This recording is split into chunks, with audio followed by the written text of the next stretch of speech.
Sneakers and Cleats, the podcast. Welcome back to the Sneakers and Cleats podcast. This is some technical difficulties on a Thursday, March 28th. This is episode 88. Zack, Matt Roy, joined on one of the best days on the sports calendar. Indeed, it is. Happy opening day. Happy opening day. There's not a lot of days better than opening day. I mean, like Masters Sunday. That's good. Masters weekend is always good. Masters week.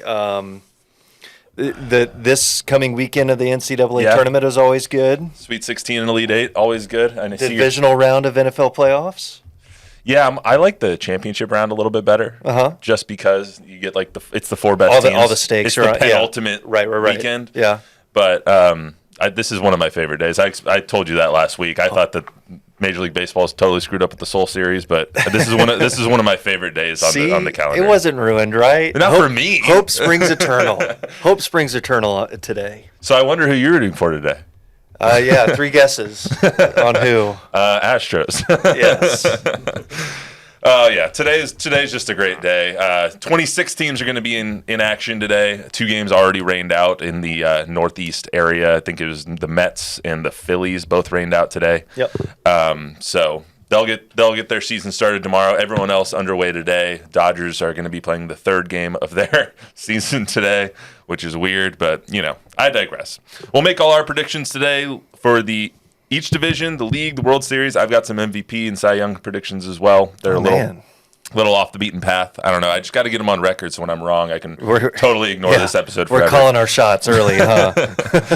We got who might surprise you, who might disappoint you. We'll also get into a couple of weird things, especially the Shohei Ohtani stuff as well. So, and if we have time, we'll get into what NCAA President Charlie Baker said about prop bets and college athletes, and if you should be able to bet on college athlete props. How do you know when you're out of time? What? How do you know when you're out of time?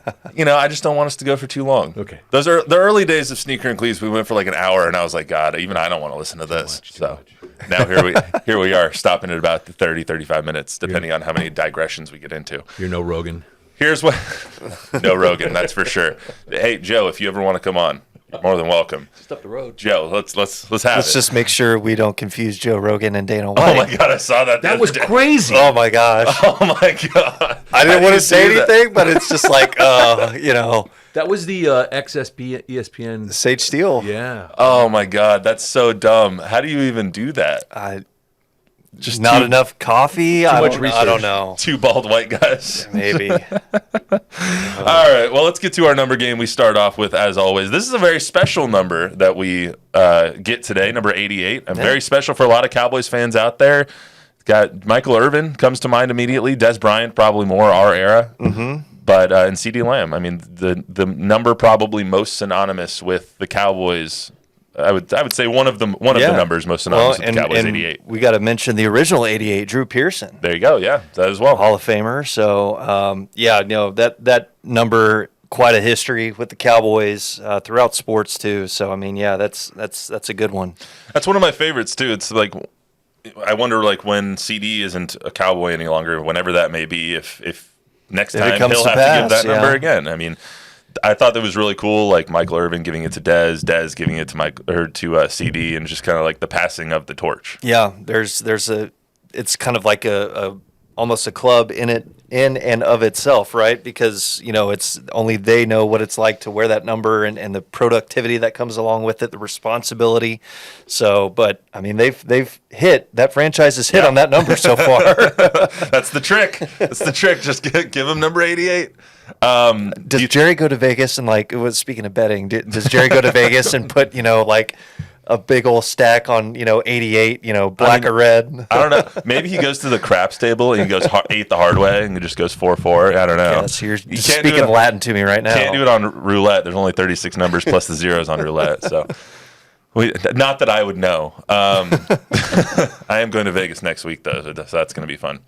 But anyway, we also have Patty Mills. Patty Mills, the former Spur. He is now the only 88 in NBA history after he was signed by Miami. Game day, Bala. Game day. Yeah, Patty Mills is probably one of the most beloved Spurs in recent history. Yeah, so here's one more for him. First to wear 88 in the in the NBA, right? First ever in the NBA? I believe so. How about that? So there you go. Yeah. I know you have a bunch of others listed on here. It's a stacked list. Yeah, it is. Marvin Harrison, Alan Page, Tony Gonzalez, definitely in the top 3 of tight ends all time, if not number 1. Mm-hmm. Lynn Swann, and then a very close one to my heart, Demaryius Thomas. He's one of my favorite players ever. Just died recently of a seizure condition that he had. I don't cry over a lot of players dying or like people that I don't know passing away. There's been a couple that have hit me though, like Pedro Gomez when he died. I shed a tear because like he came to speak to a few of my classes and whatnot when I was at Cronkite. Demaryius Thomas was one of those players that I was just like, damn. Yeah, that sucks. Just another playmaker. Yeah, he's 33 years old, died way too young. DT forever, man. And then another 88, John Wooden won 88 games in a row at UCLA. Will never be broken. Absolutely not. Wasn't UConn came close? The women's team came close. Yeah, a couple years ago. If any team would do it, it might be them. Yeah, I don't know about anymore. South Carolina is what 34-0 now, 35-0. Des would know. Des, if you're listening, text me real quick. Tell me what South Carolina is. I know I'm not up on my women's basketball. So, also things to happen in '88. The Redskins beat the Broncos. We can just put that to the side. Doug Williams was the Super Bowl MVP. He became the first black quarterback to play in the Super Bowl. To start in a Super Bowl. So that's awesome. Regular season MVP was Boomer Esiason for the Bengals, I believe. Baseball, first night game at Wrigley Field ever was played in 1988. It's amazing that it took them that long to get lights on Wrigley. Yeah, well, I recall. I remember watching like some renovation thing on Wrigley Field, and there was some pushback from the neighborhood because Wrigley is right in the middle of a neighborhood. Yeah.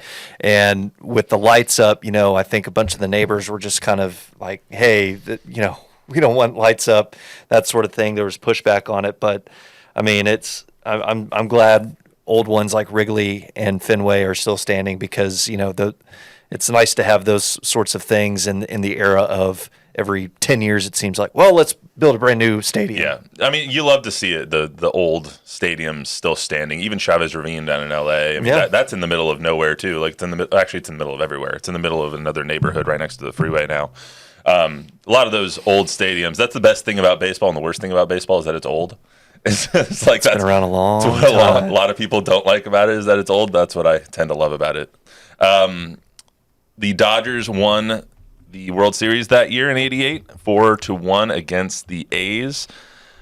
Kansas defeated Oklahoma in the NCAA tournament, 83-79. Sorry, I want to laugh for it. I mean, but man, that game, just looking at it, kind of a who's who. I mean, you had Danny Manning and the Miracles, and then Stacey King was on Oklahoma, so was Mookie Blaylock. Stacey King went on to play for the Bulls. I mean, win 3 championships with Michael Jordan. So yeah. I think it worked out for Stacey King in the end. I would say it worked out pretty well.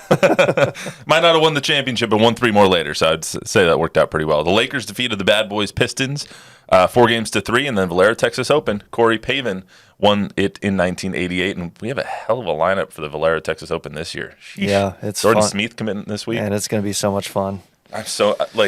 I'm happy that I'm going out of town next week, but I'm really sad that I'm not going to be here for that Valero Texas Open. Not being around. Yeah. I'm going to be watching it from Circa in Vegas. I'll be watching it up at Stadium Swim. Crossing our fingers for good weather. Yeah. Oh, absolutely. Kind of like opening day. You just have to cross your fingers for good weather and hope. Yeah. Well, it's so weird playing baseball in March because, like, if the Rockies are playing at home, it's like you might have snow in the forecast. I remember, like, some game, it might have been, like, Detroit and Colorado. They were playing, and there was, like, a snow flurry. Yeah. I think it was one of Miguel Cabrera's last years. It was just... There was, I think, 2 days ago in Minnesota, it was pouring down snow, just dumping snow in Minnesota, and they were like, hopefully this goes away by Thursday. We'll see. Yeah. All right, let's get to some predictions here. Opening day, one of our favorite days on the sports calendar. We will talk we will go through all the divisions, a little bit of the playoffs, pick our champion in each league and the World Series champion. Let's start with the AL East. I don't know how the Orioles don't win. The Yankees obviously made the big move about getting Juan Soto. The Rays are always good. The Blue Jays have been really good. They're also still really young. The Red Sox might bring up the rear in that division, depending on what you think of the Red Sox. I think the Orioles made the move for Corbin Burns. They're so young. They have Jackson Holliday, who's going to make his MLB debut at some point this year, might be in the conversation for AL Rookie of the Season or AL Rookie of the Year as well. They're just so young and so good. I don't see how they don't win 95 games or so. Yeah, and I mean, they made the playoffs last year, so I mean, I know we talked about it a couple weeks ago where teams who make the playoffs the year before don't usually do it again, but I agree with you. Orioles are my pick, especially with Garrett Cole starting the year on the IL for the Yankees. That pitching staff needs him. I mean, it revolves around him. Yeah. Sure, they have the bats, but it comes down to pitching that gets you through the regular season, I think. And I really like the Orioles. As you mentioned, it's a great young core. Adley Rutschman at catcher. You mentioned Jackson Holliday, who's going to be coming up. They have a lot of young studs. So, I mean, they got that first taste last year, and now with Corbin Burns leading the way, it should be good for them. Yeah, Adley Rutschman's everyone's popular MVP pick too, because he's probably the best or maybe the second best hitting catcher in the league right now, behind Will Smith out there in LA. So I mean, his offensive numbers are going to be great if he can play 120, 130 games this year. I think he might get it. That the team's just stacked, and the Yankees, I always have apprehensions with them just because of their injury history. You never know how many games Judge is going to play. You never know how many games DJ LeMahieu is going to play. Is Soto going to actually use the right field porch, or is he going to keep trying to go to dead to center like he usually does? It's just going to be a weird kind of dynamic with the Yankees. That said, I wouldn't be surprised if the Yankees did win it. Yeah. I mean, they're one of the best teams in the league. I think their win total is at like 96, something like that. Like it's They'll be up crazy. there. I mean, yeah, barring injury, they got hampered by injuries early last year, and I know that was kind of everybody hitting the panic button up there in the Bronx. So All right, AL Central, go ahead. You first. It's almost like process of elimination. Who won't get it? Tigers, no way. Guardians are kind of they might be a surprise. They might sneak in there. So I think I'm just going to ride with the ones who got there last year, the Twins. An exciting ball club. Johan Duran is a beast of a closer, throws 102 and just makes it look easy. Yeah. So I know that's a bullpen guy, but man, when you have him to rely on at the back end of a game, that's always nice to have. Yeah, absolutely. I'm going to go off the board and pick the Royals. The Royals That is a wild card. I'm telling you. The Royals had one of the worst records in the league last year. They spent a lot this offseason getting those middle-tier guys, Michael Wacha's of the world, Seth Lugos of the world. They also have probably one of the best young players in baseball right now, in Bobby Witt Jr. Yeah. You'll see later, I'm very high on Bobby Witt. I also married someone that's from Kansas City, so if I don't pick them, she's going to be mad. But is Jordan a big Royals fan or not as big as the Chiefs? She's not as big of a Royals fan as the Chiefs fan, but she does like the Royals. So like when 2015 happened, it was just like, Royals all the time. She went to the parade. Awesome. Yeah. Very cool. The Yalls is what she calls them, the Yalls. But that's not really why I'm picking them. I just think that division is so open. The Guardians, like you said, could be up, could be down. You never know with them. Jose Ramirez, great, but what else really do they have? They got the Naylor brothers. I think the Tigers are interesting. A lot of people are picking Tariq Skubal to be their Cy Young pick. He had a really great second half of the season last year. With Spencer Torkelson, ASU Pride, there as well. I mean, we'll see with the Tigers. We'll see with this division, really. I just don't believe that the Twins can repeat because this division is so up in the air. So I don't have the Twins making the playoffs, but we'll get to the wild cards here in a second. AL West, I'm going to go with the Rangers. I'm going to guess you're going to go with the Rangers. I don't know. They are hit by injuries to start the year. I mean, Nathaniel Lowe is starting on the IL, their first baseman. I mean, yeah, you have and Corey Seager and Josh Young coming back late. I mean, yes, they did get like 2 at-bats each in spring training before they left Arizona. And baseball guys are creatures of habit, so not having – I mean, I'm not too worried about the World Series MVP. He should be able to come around once he kind of sees a few pitchers and gets his timing down. But it all rides on the pitching rotation. Can they just maintain? And all things being equal, you got to stay healthy. And hopefully Max Scherzer and Jacob deGrom don't fall apart like they usually do. Max Scherzer, I mean, he's closer to 40 than he is, to anything else. So it's, it'll be interesting to see how, if the Rangers can get a hot start, if their bats stay hot throughout the season, like they did last year, that'll be the big key. It's going to be one of the best battles in baseball this year is Astros, Rangers, and Mariners. I mean, Mariners are really good as well. But when you look at the Rangers, if they can just make it to July with any semblance of being close to the lead in the AL West, then they might be able to make it once you get Maile back and you get Scherzer back and you get DeGrom back and you have all of basically the cavalry riding in. Yep. But the Astros have those same issues. McCullers is out with an injury. Verlander setback with his shoulder. I mean, they have those same kind of problems with the Astros as the Rangers do. But the thing the Rangers, I think, have is someone that we were just talking about, Wyatt Langford and Evan Carter. I mean, you have these young bats that are going to supplement, that are young, and Josh Young as well. He was a rookie last year. So, I mean, they just have these young bats who don't know what they don't know yet, and they could go on a tear to start the season. You never know. Yeah, I mean, the Rangers do have the potential, just kind of like the Dodgers. They could easily just put up 10 runs a game and make it look like nothing. So exactly. if the Rangers offense again is clicking, if everybody is kind of passing the baton and sticking everything down the line, they should be good to go. Hey, we have a question from Sal. He wants to know, I guess this is a Rangers question, what's the word on Anthony Gutierrez? That is a name I have no idea. Okay. I think he's a catcher. He could very well maybe. That is somebody that I didn't hear Chris Young mention or anything like that. I know he was talking to a lot of bullpen guys yesterday about who's up, who's down.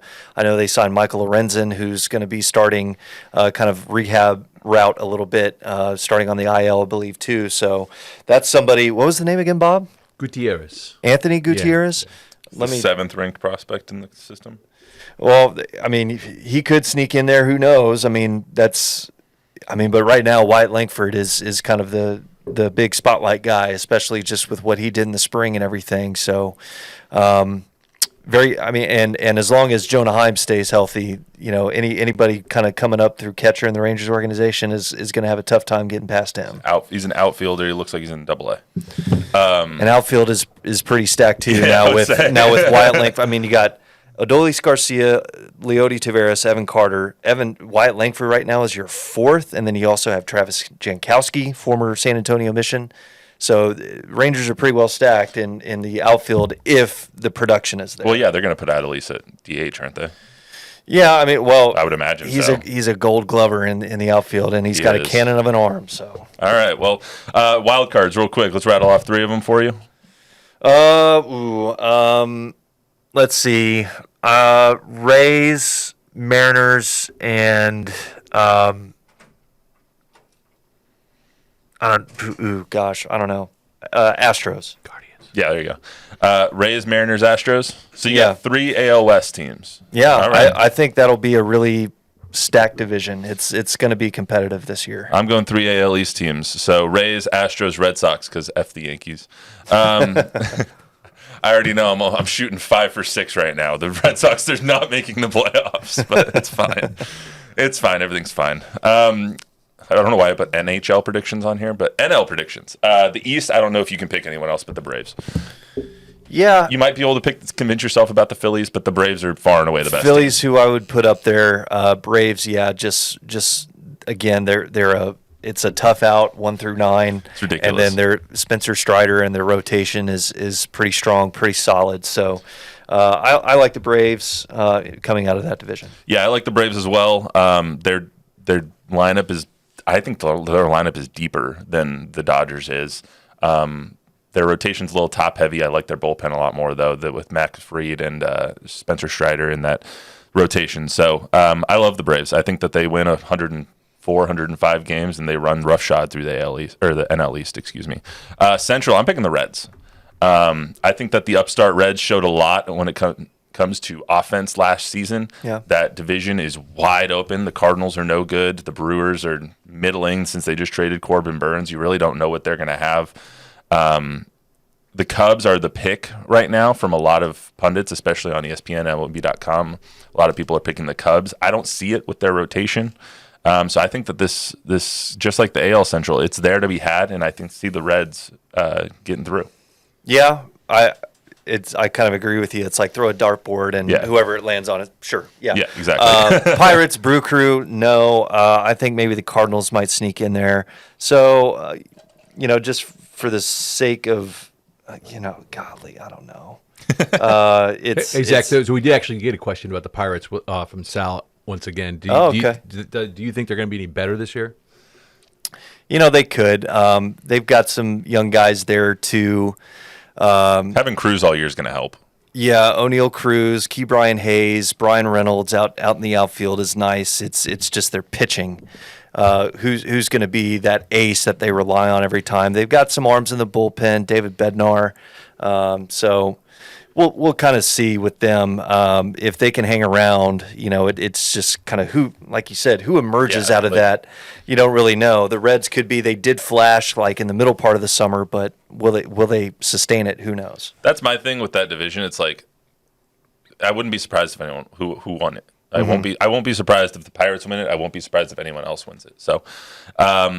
The West, I got to pick the Dodgers just because I'm going to feel like an idiot if I don't. Same. I mean, the amount of money they spent, if they don't win the division, I think Dave Roberts is out of a job. Yeah, 100%. If they don't win the division, he's out of a job. If they don't make at least the NLCS, he's probably out of a job. Probably. Like, they spent over $1 billion this offseason. Mm-hmm. They just signed another player to a 10-year, $140 million contract. Will Smith, yeah. It's just like that, and that was yesterday. Like, I don't even know... Who else? Where does it all come from? Where does it come from? Yeah, what's happening right now? So, I'm going to pick the Dodgers. I won't be surprised if the Giants win it. I think the Giants are really good. They just signed Blake Snell as well, so I could see the Giants winning it. I have the Giants as one of the wild cards. I have the Giants, the Phillies, and the Diamondbacks. I know I'm not really going off the board with a lot of these picks. There's really not a lot of surprises. The Marlins, are they really going to make the playoffs again? Probably not. I think the Diamondbacks are going to be really, really good again this year. They just signed Jordan Montgomery yesterday, I believe, or 2 days ago.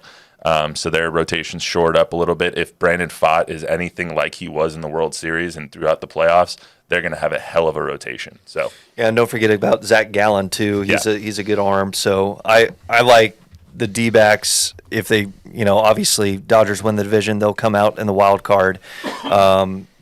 Phillies are another pick of mine for a wild card. The third, it could be random. It could be somebody from the Central, it could be somebody from the East.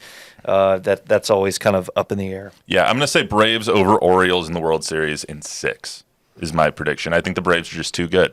I've already waxed rhapsodic about them a little bit, but they're just an all-around put-together team, and they don't really have the pressure that the Dodgers have on them. Mm-hmm. I think that they have some pressure because they are one of the best teams in the entire league, but they don't have the money pressure that the Dodgers have when it comes to the Ohtani stuff, when it comes to Yamamoto coming over and blowing up his first start. Now you have essentially the deepest lineup in the history of baseball, so people are saying, with the Dodgers. You don't have that pressure, and I think that's going to help them during the season.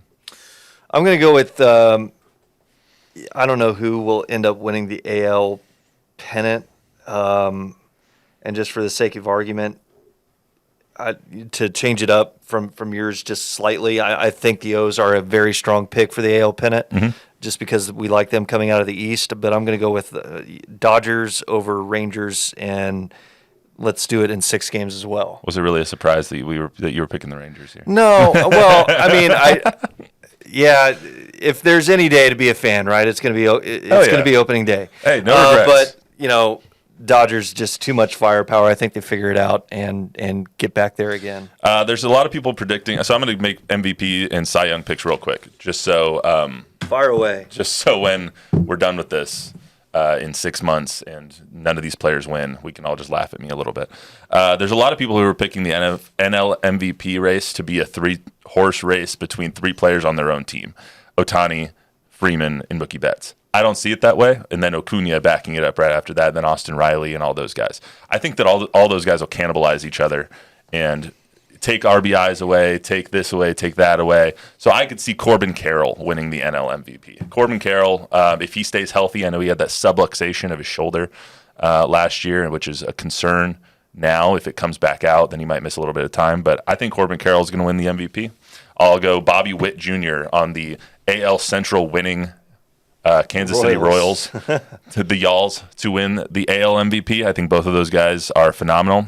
AL Cy Young, I'll go with Grayson Rodriguez from the O's. He really came on. Really came on last year at the end of last season. And I think he'll have a phenomenal year. And then I'll go Tyler Glasnow. Now that they're doing a 6-man rotation with the Dodgers, and they have so much depth there, I think he'll finally be able to stay healthy and show that he can throw 180 innings and he'll be fine. So if he throws 180 innings, maybe 170 innings, I think that his ERA will be less than 2.5. His whip will be great. And he'll be a rock star for the Dodgers. So let it be written. So let it be done. I have spoken. It is. So last thing on baseball real quick. Do you think there's going to be an overriding theme this season? Last year, the theme of the year was really, pitch clock and rule changes, bases getting bigger. That we've kind of all accepted that now, and that's just kind of the world in which we live. So do you think there's going to be an overriding theme to this year? Is it, young teams trying to play these super teams or whatever the case may be? Yeah. Rule changes as far as pitch clock, and they're making changes to that. I think they altered some of the, when runners are on base now, there's, a little less time for you to start your pitching motion and stuff. So there's little things like that, but it didn't really pan out to be that big of a change that many people thought it would be. Games are faster. There's still plenty of offense. And, hey, it's nice to be out of the ballpark in sub 3 hours, which is always good. Right. I don't know if there's any big storyline that, it's like who's going to take down the big bad Dodgers. And I know everybody probably in San Antonio, it being a basketball town, it's just kind of like somebody said it to me walking in. It's just like they're channeling Green Day already. Wake me up when September ends. And we get to wow, that was cool. So I guess that's fair. I know it's a long season, and there's been talk about let's shorten the season. Yeah, it's a slog, but that's the reason why you play 162 is because there's no arguing at the end of the season. It's just like, did you win enough or not? Yeah. And that's why you get into the postseason. That's why we love baseball. I think the overriding storyline until it ends is going to be Shohei Ohtani. Sadly, and unfortunately, that's what's going to happen. And who's going to take down the big bad Dodgers might be someone on their own damn team. If nobody has figured this out or has seen the headlines, I'll just do a very brief synopsis of what's going on. Essentially, Shohei Ohtani's interpreter, so Shohei says, stole $4.5 million out of his accounts to pay an illegal booking operation and gambling operation in California, which is a state where gambling is illegal, sports gambling at least is illegal. And now everyone is suspecting, did Shohei have anything to do with this? Right. And if he did, it's the biggest story in MLB history. And if he didn't, then this is all hubbub about nothing. But this is Pete Rose to the nth degree. Right. I don't know if you saw what he said, but I saw that's kind of a tangent to that. It is kind of a weird cloud over the start of the baseball season. This is Major League Baseball's biggest star right now, not just here in the States, but internationally, all over the world. And now he's caught up in all this. There's a lot that we don't know right now. What I do know is that it's an absolute mess. It's just the interpreter says this, then Shohei's lawyers came out and the Dodgers said, no, this is actually what happened. The federal authorities are involved. This bookie is under investigation by 3 different federal authorities. So it's like, okay, it's like, hello, what? Come on. Where there's smoke, there's fire. Yeah, exactly. There's something going to come out of this, and you just hope that Shohei's telling the truth. Because if he gets caught up in this and ends up on the wrong side, then it's just kind of like, oof. How does baseball recover from a hit like that? It just stinks. It stinks to high heaven. The entire situation stinks. One, his story changed last week when it all came out. First it was Masuhara. Right. Didn't the team change the story or something like that? I think Ohtani's people changed the story. Right. Ohtani was Ohtani's people was you're not saying that, dude. Right. No. So because at first it was Ipe, the translator and his best friend of more than a decade, saying, I have these debts. Shohei paid them off knowingly out of his account to help me out, et cetera, et cetera. And then Shohei was like, F you, no, I didn't. Right, yeah. And now it's like, I've never gambled. I had no idea about these debts. I don't know what's going on, et cetera, et cetera. And I think everybody finds it really hard to believe that $4.5 million missing out of your account, wire transferred to an illegal bookie, is something you aren't aware of. Yeah, because there's so many like safeguards nowadays. Yeah. I mean, I'm sure everybody in this room and everybody out there has some sort of alert that, when something gets, spent in the wrong place, or, a certain dollar amount gets withdrawn from your account, you get an alert and your bank's like, hey, did you spend, $500 on this today? And it's like, no, so. Well, and wire transferring money isn't like Zelling somebody $100. No. Like, you can't just go on your phone and be like, yeah, $500,000 to this guy. You can't do that. No matter how rich you are, you have to call your bank. You have to set up the wire transfer. It goes through like 5 or 6 different checks, and then you get to wire the money. To do that 9 different times for $500,000 each, something just stinks to high heaven. And so that's the big ass cloud that's raining, or that's just sitting on top of baseball on what's supposed to be the happiest day of the calendar year for them. And now it's just like, are you going to have your $700 million man? Right. And if that is in fact the case, where it's like there has to be authorization and Shohei wasn't, if that is in fact true, then that means Shohei is involved at some point. So it's like, okay, to what degree, what did he know and when and all that kind of stuff. So that's where it gets really murky really fast. Like if this comes to fruition and Shohei Ohtani has some involvement or was gambling on sports, it is a bigger deal than Pete Rose. It's a bigger deal than the Black Sox scandal in the 20s or in the teens. It's the biggest sports gambling deal in the history of sports. Sure. I mean, it's not that he can't bet on sports. He can bet on everything besides baseball. Like I don't know, can you?